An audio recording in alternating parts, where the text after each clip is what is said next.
Welcome to the Legacy Leaders Podcast. Are you doing the best for your client to help them create their legacy? Are you creating a plan that goes far beyond finances to help people ensure that it becomes the driving force behind all decisions? On this podcast, hosts Beth Hand and Stan Miller will help you with growing your practice and your clients' peace of mind. Together, they bring the best and brightest minds to share with you how to help your clients develop their best legacy. And now, here are your hosts, Beth and Stan. Well, welcome back to the Legacy Leaders Podcast with your host, Beth Hand. My guest today is a financial planner, the founder of Modern Wealth Builders, and the host of the podcast, Do More With Your Money, TJ Van Gerven. TJ, thank you so much for joining me. I'm so excited to have you on the show today. Yeah, thanks for having me on, Katie. I'm looking forward to our conversation. Absolutely. So before I dive in with all of my questions, I was hoping you could take a few minutes and talk to our audience a little bit about your background and what made you want to become a financial planner. Yeah, it's a great question because I like to analyze, my own story and think about kind of, how I developed my views around money. So, I talked a lot about money growing up with my dad. He was one of 6 kids from a Dutch family of immigrants, and his father unfortunately passed away when he was a child. So he was working from a young age and, kind of developed a little bit of a scarcity mindset around money, but he talked to me about money quite a bit. And then my mom kind of came from the other side of the spectrum where, her family, her grandfather had created some, generational wealth. And so 2 very different dynamics there, and seeing how their habits around money evolved and their relationship and things like that. And, a little bit of a tumultuous upbringing, but kind of that's what drove me to figure out like, okay, how to use money in a strategic way, how to help people use money. And then I think the next iteration over time was, not just the technical stuff behind it, but also like, what's the end goal there? Are you making a conscious decision around like what your long-term vision is? So basically after I graduated college, I worked for Ameriprise and I was a paraplanner there, and, got all my licenses, CFP designation in a couple of years. And basically as soon as I got the CFP, credentials, I figured out how to build my own practice using XY Planning Network. So I'm going on 7 years now. And I just built it from the ground up, kind of the RA that I would want to work with, working with like younger, like millennial couples with equity compensation, things like that, with a retainer type model. And so, yeah, just kind of using technology, virtual practice, and really trying to provide as much value to the client via a virtual relationship. That is really cool. It's interesting that you talk about the unique story and kind of dynamic it probably gave you to grow up with parents that came from very vastly different backgrounds. And I love that you said that your dad is the one who talked to you a lot about money.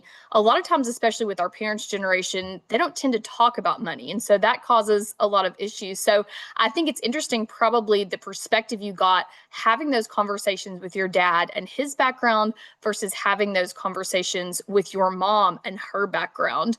Mm-hmm. Of those conversations, how did that kind of shape your view? Is there any particular wisdom that your mom or dad gave you that's really stuck with you?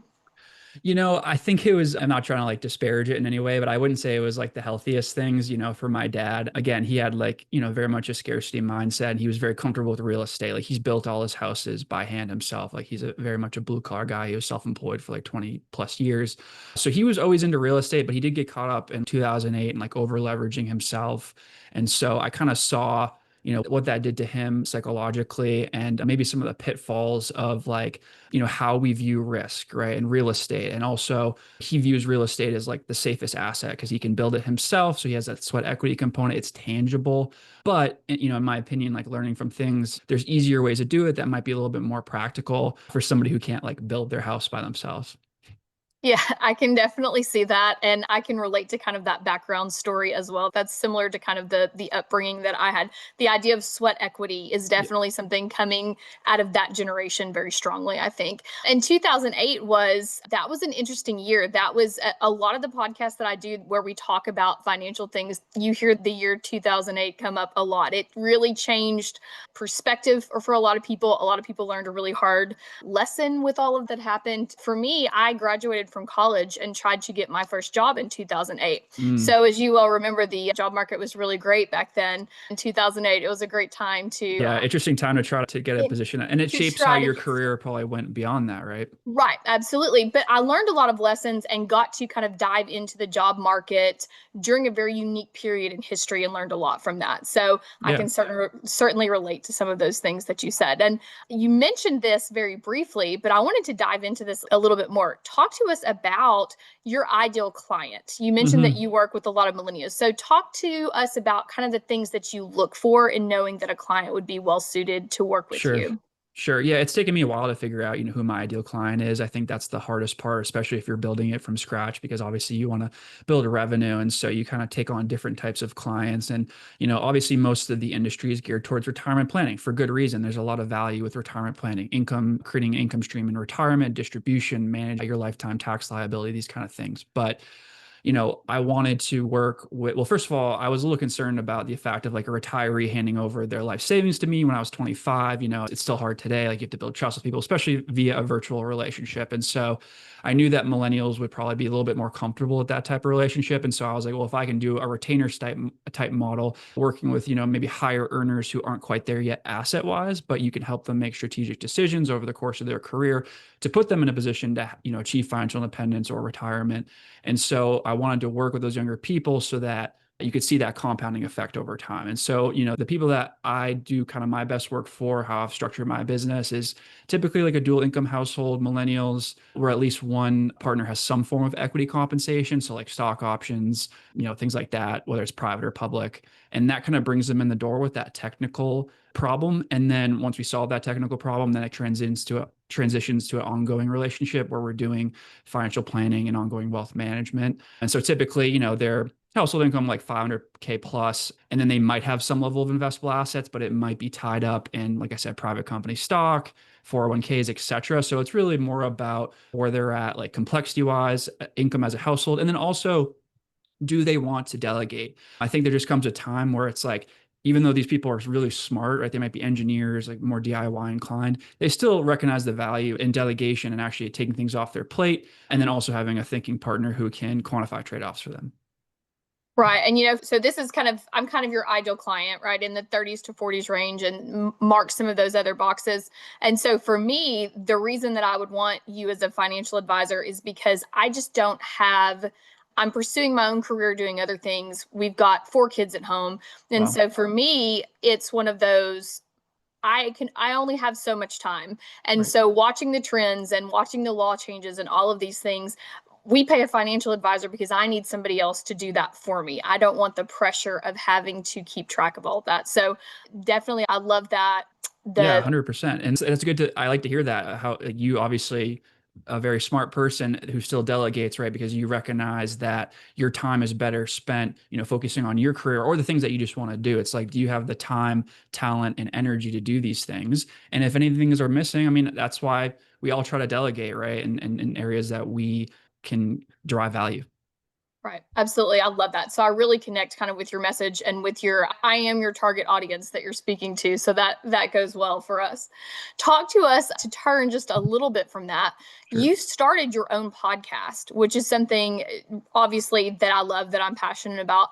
Talk to us about the Do More with Your Money podcast. And I'd like to know in particular, what made you want to start a podcast? And then what can listeners expect from the podcast?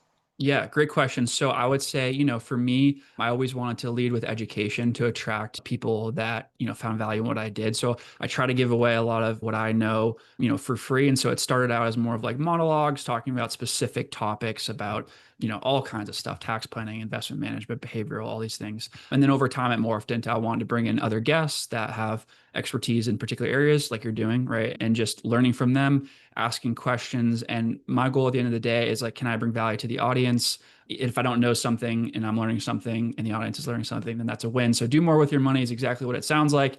How can you do more with your money, right? Like, and it doesn't have to be just like growing your wealth. It could be spending your wealth. It could be, all of the behavioral things that go with that as well. Yes, I actually got the chance to listen to a couple of episodes, really enjoyed it. I listened to the episode that you did with Lauren Williams about student loans, which I thought Exactly. was kind of an interesting niche to tackle. And so that was interesting. And then you did another one about where your guest talked about money trauma and how kind of Mm. our view and our relationship with money can affect our everything, our financial health overall. So I thought those were two really interesting episodes that I got to listen to and really enjoyed the show.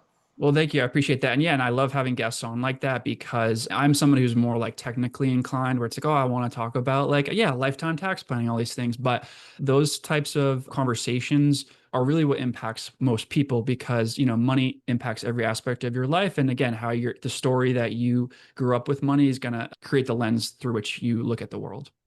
Right. And you saw that you mentioned, your there's your dad's story and the way that Yeah. he was very cautious with money and afraid to spend and all of these things. And then the way your mom grew up with money. So I'm sure that impacted this as well, kind of Yeah. being able to see how growing up with those two different mindsets really impacted. I imagine that caused some clashing at your house from time to time as a kid. Yeah, it did. I mean, my parents are divorced. It's a kind of a unique situation. Like, I'm very transparent. It's all good. Like, my mom's like a lifelong alcoholic, and he kind of like takes care of her. But it's a situation where, yeah, she had like access to, money for her, and she didn't spend it wisely, or she used it in different ways. But so it's yeah, very different sides of the spectrum. I'd say like very much scarcity mindset and very much like abundance, but not a good type of abundance, like a spendthrift type of mindset. So yeah, bridging those two, it's like, yeah, no wonder I became a financial planner because, Right. yeah, Right. yeah, Financial planner, you grew up being a counselor as a kid, and so it yeah, just makes sense you do it as a career now. No, I hmm think that's interesting. And I actually love that you use your mom's story and that you're very open with that. I'm in the estate planning world. And so one thing that we really talk to our clients about that is a lot more common than most people realize is that there's a very dark side to wealth. And yes, so with the estate planning world, I know you see it in the financial planning world. We have seen time after time how some of these younger generations that inherit this money without the work ethic behind it, yep, without the morals and values behind it, without that wisdom that it took to maybe build that business or build that wealth, how it has caused absolutely catastrophic problems within the family, whether it's drug use or alcohol or just choosing not to be a productive member of society because they don't have to be. And hmm so I love that you use your mom's story to talk about that because there really is a very dark side of wealth that a lot of people don't realize can exist. There are some real risks that come with that that most people don't understand on the forefront. So we try to be yeah. very upfront with our clients as they're making their plans and help them understand there are some tools and things to build in to make sure that the wealth and the things that we pass down are positive and have a positive impact hmm versus, your grandkids retire and spend all day drinking Mai Tais on the beach and never do anything else with their lives. So, Yeah, it's um, a blessing and a curse. Like you said, right, it's a tool, and people, like you said, if they don't have the education or financial literacy behind things as well, they may not understand the bandwidth. I think a lot of times it's just, even if you have proper estate planning in place, where maybe they have to wait to a certain age or something, like, they if you don't have that core financial literacy around how to manage money, you're going to think kind of it grows on trees and that it's like this renewable resource infinitely. right, right. And then the tragedy strikes when all of that money gets spent or wasted or misused, which again usually hmm happens statistically within 3 generations of the generation that builds the wealth. So it can happen very quickly. Uh, Exactly. Talk to us a little bit about this group that you're working with, these 30s and 40s. What are some of the most common mistakes that you see this group making? Yeah, great question. I would say, millennials in general, I mean, there's all kinds of stuff that people make mistakes on, but I'd say the most common one is, yeah, just not having an understanding of like realistic expectations for like long-term returns and having too much cash. And so not taking the time to get educated on, realistic expectations for returns and missing out on that opportunity cost. Or on the other side of it, taking way too much risk because you don't believe that you can save enough to, like stock market returns won't be enough. We have to chase like speculative type cryptocurrencies, et cetera, things like that. So I'd say that's the most common. But at the end of the day, it comes down to understanding your cash flow and kind of building good habits. Yeah, that makes perfect sense. And that's good wisdom. If you could give our listeners, and this is a broad base, but if you could give our listeners one piece of financial advice, Yeah. what would that be? Yeah, it's nothing new. I mean, I think it's all about living below your means and investing early and often. I think it's as simple as, trying to make sure that if your income's not at a point where you can have like a 10% personal savings rate, then figure out how to increase your income. That would be the first thing. But once you're able to live below your means, realistically, obviously there are seasons of life where that's not like practical, right? If you have, childcare expenses, things like that may not be feasible for you. But once you're able to, automating that and investing on a regular basis is the best thing you can do. I mean, the reality is what appears, safe in the short term is actually risky in the long term, right? Like cash feels safe. It's not losing value. Even if it's a high yield savings account, I'm getting 4%, right? But over time, if we look at inflation, your real return, you're actually losing money. You're never actually growing your wealth. And so getting comfortable with risk is very important. And getting comfortable with transitioning your earned income into assets is like essential. So it's nothing like complex, but it's just one of those things that you got to build that muscle. Yes, absolutely. The risk tolerance is definitely a muscle that has to be exercised. Yes. It's easy to panic. It's easy to look at stock market numbers and all of these different things and make very panic induced decisions, which is why I think it's so important to have a good financial advisor that you trust, that when you have these questions or these moments of fear or uncertainty, you can call and have a conversation and they can kind of talk you off the ledge, so to speak. Absolutely. I'm sure you do quite a bit of hand holding sometimes in your job. Yeah, yeah, and it's getting people to take the leap of faith too. Like I said, if they, and I was just having this conversation with another advisor earlier today about kind of like bridging the gap. You mentioned risk tolerance, right? So I like to focus on people's capacity for risk, right? It's like, hey, you are not being aggressive enough, and there's going to be massive opportunity costs to that over time. And so, even if your tolerance isn't, aligned with your capacity, if we can educate you and provide more conviction in these strategies and still create a margin of safety through financial planning, that's gonna add so much more value over time, as opposed to just like having this fixed mindset that like, I'm gonna panic when the stock market drops 20%, right? Which is gonna happen, every 3 to 5 years easily. Right. Yes. And that's one of those things we always have to talk about, looking at it and realizing, okay, short term things are not great. But long term, when you look at the history of the stock market, Yeah. we're going up, we're still trending up, it's going to be fine. So having, I think, a financial planner who can really help just put things in perspective can be very, very helpful for people like me who maybe have a lower risk tolerance, but know enough that I know that it needs to be done. So that's why I Yeah. leave it to the experts. And just things that people don't think about. Like people don't think about lifetime tax planning. So like, most people will focus, even if they do think about tax planning, they'll think, how do I reduce my taxes in this individual year? But they're not thinking about like practically over their lifetime, how are they setting themselves up for flexibility, right? Having tax-free money via Roth, tax deferred pre-tax, and then your taxable account. Like these are things that most people are not going to put thought into. And so if you set them up over time, that right there alone is going to add a ton of value, not even thinking about the investment side of things. Right. And we talk about that in the estate planning world too. The quote we always use is the best time to plant a tree is 20 years ago. The second best time is today. And that's Yep. certainly true for when it comes to estate planning. It's better to already have a great plan in place and keep it up to date. But if you've never done anything, then Right. it's best to get started today and get something on paper. And so I feel like it's the same with financial planning. Starting in your 30s and 40s, people really have a lot of time to course Yep. correct, to, I feel like you probably have a lot more options when it comes to ways and strategies that you can help clients versus somebody who comes to you later in life a lot Mm. closer to retirement.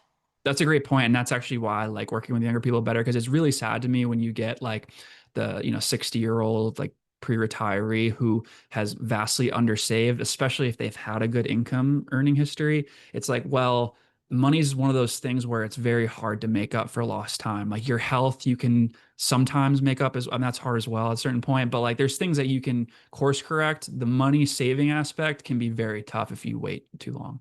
Right. Without those years for compounding, it Right. really, it hurts you a lot over time. So, I do want to encourage our listeners that are listening, if you're falling into this space, if you're in even your 20s, of course, and your 30s and 40s, certainly it's a great time to get started. If you're older than that, today's the day to get started. I would assume you do have plenty of clients that come in that are older and you're still able to help them kind of get a plan in place.